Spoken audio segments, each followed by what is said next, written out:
2. Welcome back at WNST, Towson, Baltimore, and WNST.net. I am back from the Berg and a victory, and now a Cleveland Browns shellacking on Monday night. Brings good tidings here. Brian Lease is our pal from Roofing by Elite. You can learn all about what they do out there, but more than that, not just a sponsor around here, but an extreme Raven maniac. You ever make that trip up to Pittsburgh, Brian? I did, and I'm glad that I did. That's 2 years in a row that I've gone up there, and we've come away with a win. Well, So, I know you go on some roadies, and, I've been doing these roadies forever. And if you haven't listened, go out to the BuyAToyota.com audio vault. I was sort of bored in the car. I met Luke in Breezewood. And between, Frederick and Breezewood, I'm like, you know what? It's 7:15 in the morning on a Sunday morning. I'm just going to do some radio as I drive, which I've, been known to do. So I potted up, and I just told some old Pittsburgh-Baltimore war stories, But the weirdest thing was that drive on Sunday morning. That's the first time I've gotten in my car, and driven on my own. We've taken buses 15 times. I've taken planes 5 times. But I've never gotten up for a 1 o'clock Ravens-Steelers game and driven up and driven back. And, Brian, I'm telling you, it's already the middle of the week. I'm still getting my ass kicked from doing that. I shouldn't have done that. I should have spent the night on Saturday. Yeah, that's what I did. There's no way I was going to make that drive in one day. People think that, going to Pittsburgh would be the gates of hell, and I've never had a bad experience. Now, Cleveland's different. The Jets are different. Certainly Philly's different. But, I find going to Pittsburgh for the day trip on Sunday, it was lovely. I probably could have left a little earlier. If I were a fan, I could have had a few more beers. If I were smart, I would have taken my wife to help me drive home. But, as it turned out, this is something that I think a lot of Ravens fans have done it. And from being online and seeing it feels like everybody's done it once, at least, right?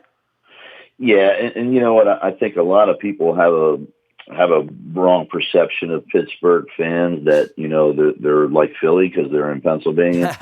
Couldn't be further from the truth. They're nothing like Philly fans. They're receptive to the Ravens fans being there. You hear a few things here and there, but as a whole, they accept us. I think it's because they respect our franchise as much as we respect theirs. Come game day, yeah, we hate each other, but it's always a good time. We had a great time in our section. Everybody was having fun, and it was a roller coaster. We were jumping up when we would get a touchdown or something went right, and they were jumping up, so it was back and forth, but it was a good time. A lot of empty seats, man, right? This is more than a trend around Baltimore. Like everywhere in the NFL, we're seeing this now. Even the other night, the Nationals played a playoff game, and they had 7,000 empty seats. It's people going to games. Has television made it that much fun? What possessed you to get in the car and go to Pittsburgh? It's more fun to be there, isn't it? I still think it is. It's for me personally, it's always more fun to be at the stadium, obviously at Ravens Stadium, and then on the road. It's just fun being amongst all the other fans. There's nothing like a live experience. I equate it to the same as, your favorite band. You can listen to them, on the radio, CD, whatever. But it's a whole different experience when you see it live. People ask me why I go to concerts. You've already seen Billy Joel 100 times. Why would you do that on November 15th? Go to New York and see Billy Joel. And I'm like, because he's alive and I can still do it, because it's more fun than watching the DVD, which I've done, or listening to the CDs, which I've done. It's a night out. Some nights it's too expensive. I'll be honest, right? I think we're all in agreement on that, right? Some nights it can be a little crazy, and you'd say that's too much money for me one way or another. But driving up to Pittsburgh and being a part of this, and the rivalries change, right, Brian? The thing that really caught me as I drove up to Breezewood was this. This is the 51st meeting between the Ravens and the Steelers, and I had to think back to, driving to Pittsburgh. Like I said, I had never driven there for a 1 o'clock game. We haven't played a 1 o'clock game there in 15 years, right? So that's the first thing. It's always nighttime, fireworks, cold out, dark, lights on, the whole deal. But more than that, I thought about those old Terry Bradshaw, Burt Jones days. I thought about the years we didn't have a team in the league.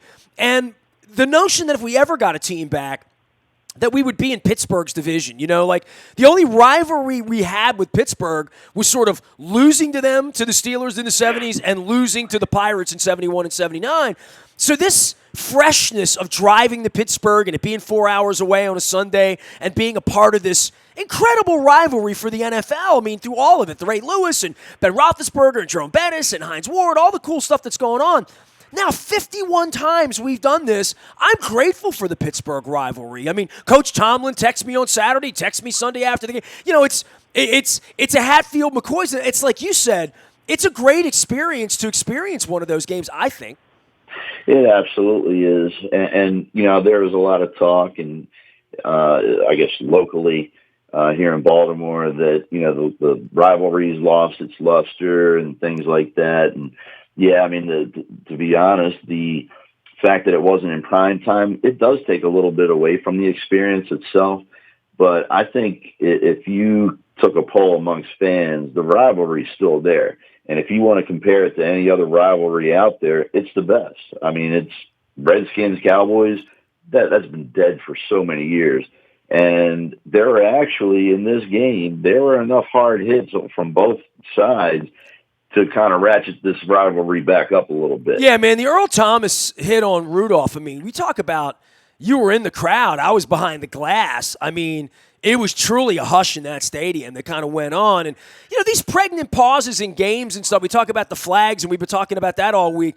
There is a part of some antsiness in the stands, no matter what it is, but certainly when that happens and the cart fails, I mean, not a good look for the league all the way around. And I opined immediately that when you knock a guy onto a gurney, you probably should be disqualified from the game, either side. Like, I think it's a little weird that they let Earl Thomas go back out there and play, and I know it wasn't intentional, but I just think that that's one way to sort of end this. If that kind of a shot happens, you got to go sit down.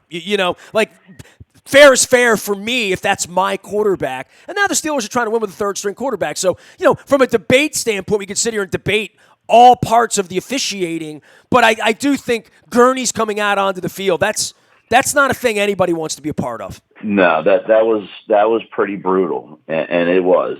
You could hear a pin drop in that stadium. Everybody was concerned, and I still can't get over the fact that they walked that kid off the field. And I even, talked to a Steelers fan sitting right next to me. I said, if that was my son on that field, I would then be on that field saying, what the heck are you guys doing?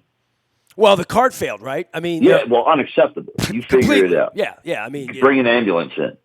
Do whatever you have to do, but you don't walk that boy off the field the way they did.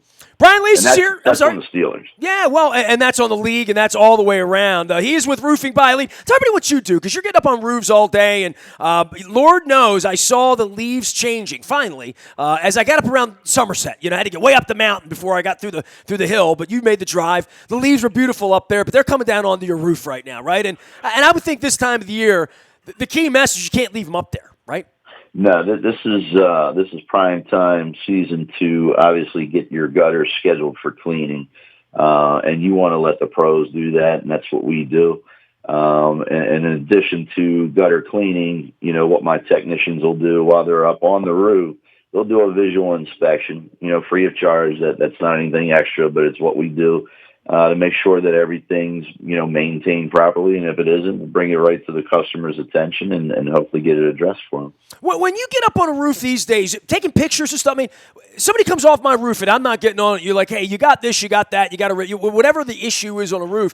Is it a lot easier to explain it to a customer these days, especially some old guy like me that's not going to climb up there and say, yeah, I trust you, Bri, but show me the issue? It's kind of hard to show a customer what's going on the roof in the old days, I would think, right? Yeah, absolutely. Things obviously have changed with today's technology. I mean, our techs, they obviously will use their cell phones, iPads, and show, the customer everything that's going on their roof specifically and what the issues are and what we can do to address those issues. And, it's a lot different than what it used to be when we used to have to draw it with pen and paper. So, the visual says everything. Brian, for you with this Browns thing on Monday night, watching them get kicked around after they kicked us around and Bosa, the whole deal, certainly Cincinnati coming in this week, you'd love to say, well, no matter what, the Ravens should win this week, right? And then you go out to Seattle. You go see Russell Wilson, you'll see Tom Brady back-to-back here around the bye. I don't know how much room we put between things, but I thought better of the Browns and watching them go out to San Francisco and put that display on Monday night. Yeah, they get fired up against us, and it's fine, and we'll see them at Christmas time, but that wasn't a good look for them, and the division feeling very open right now, and with the Steelers playing with a third-string quarterback and Cincinnati playing the way they are, even if we're not very good, right, even if we're not a great team or a real 10 or 11 win team, we might be playing in January, man, right? Like either the Browns or the Ravens are going to be playing in January. That's a fact, right? I believe so, but first and foremost, I want to thank Nick Bosa. Man, that was fun. I love his little celebration after the sack, after planting, Baker Mayfield into the grass. Then he plants the flag with the celebration. That was great. And then his follow-up, after the game, his interview, that was nice. So big shout-out to Nick Bosa. I'm a Nick Bosa fan, always will be now. But, yeah, the division, it's ours. It is absolutely ours, and I believe we're going to run this thing.